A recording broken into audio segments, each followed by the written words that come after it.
మంచి సందేశం కావచ్చు.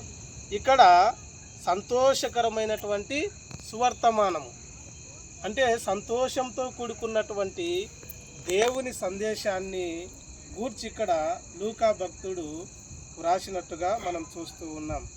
ఆ సువర్తమానము ఏది అంటే యేసుక్రీస్తు ప్రభుల వారు ఈ లోకములో జన్మించడము, కన్యక గర్భవతి అయినటువంటి మరియా నందు ఆయన జన్మించడము జరుగుతూ ఉన్నది. దావీదు పట్టణమందు నేడు రక్షకుడు మీ కొరకు పుట్టి ఉన్నాడు. అంటే మనందరి కోసము ఆయన రక్షకుడుగా ఈ లోకములో పుట్టాడు. ఎందుకు పుట్టాడు మనందరి కోసము అంటే మన అందరం కూడా పాపం అనేటువంటి బంధకములలో పడి ఉన్నాం. ఒక్కొక్కరిది ఒక్కొక్క రకమైనటువంటి బంధకం, అనేక రకాలైనటువంటి పాప బంధకాలు ఈ లోకంలో ఉన్నాయి.